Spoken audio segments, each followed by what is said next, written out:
को वो निर्णय मंजूर रहेगा। और मीटिंग से पहले सचिन पायलट ने कहा कि तमाम रियासतों से आए लीडर रुकन पार्लियामेंट से बातचीत के बाद ही सदर ओहदे पर मोहर लगेगी। सचिन पायलट से बात की न्यूज़ 18 की नुमाइंदा रंजीता झा ने। सचिन पायलट हमारे साथ है बात करने के लिए। सचिन जी, मेरा का निर्णय लिया गया है कि और व्यापक चर्चा हो और अच्छी बात है, अलग अलग राज्य के जो नेता हैं अपना मत रखेंगे कार्य समिति के सामने। क्या माना जाए, कार्यकारी अध्यक्ष ही सही लेकिन अब कांग्रेस को अध्यक्ष मिलने वाला होगा कार्य समिति की मीटिंग के बाद और अच्छा निर्णय लिया। चलिए धन्यवाद।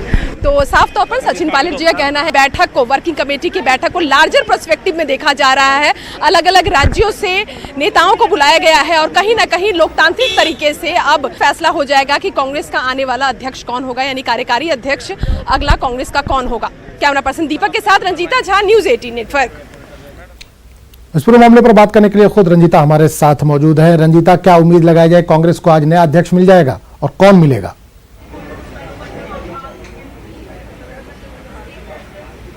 जी आजम, उम्मीद यही की जा रही है। कांग्रेस के कार्यकर्ता और नेता देश भर के इसी उम्मीद में है कि आज की इस वर्किंग कमेटी में कांग्रेस अपना अंतरिम अध्यक्ष जरूर चुन लेगी। कांग्रेस मुख्यालय में मैं खड़ी हूं और तमाम नेता अब धीरे धीरे बैठक के लिए शामिल होने के लिए आ रहे हैं। संगठन महासचिव केसी वेणुगोपाल यहां पहुंच चुके हैं।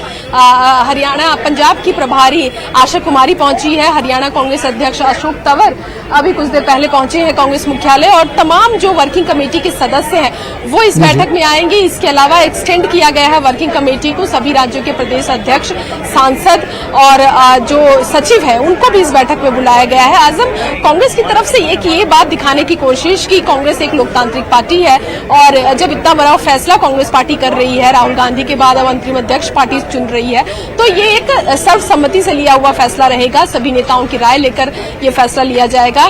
कल दिल्ली में कांग्रेस ने धारा 370 हटाने को लेकर अपने तमाम जो राज्यों के नेता हैं, मुख्यमंत्री हैं, उनको बैठक में बुलाया था। उन नेताओं को आज भी इस बैठक में शामिल किया जाएगा। पहले कांग्रेस की जो वर्किंग कमेटी के सदस्य हैं उनके साथ बैठक की जाएगी और उसके ठीक बाद जो एक्सटेंडेड वर्किंग कमेटी है, जो तमाम अलग अलग राज्यों से सांसदों को, प्रदेश अध्यक्षों और सचिवों को बुलाया गया है, उनसे बातचीत की जाएगी। सूत्रों के हवाले से खबर आजम ये निकल कर आ रही है कि कांग्रेस एक कमेटी बना सकती है वरिष्ठ नेताओं की, जो ये तय करेंगे कि आखिर नेताओं से बातचीत करेंगे वन टू वन और ये तय रंजीता, एक चीज और जानना चाहेंगे। लगातार ये खबरें आ रही थी कि किसी यंग ब्रिगेड में से किसी चेहरे को शामिल किया जाएगा, लेकिन जो नाम आ रहे हैं वो यंग ब्रिगेड के नहीं है।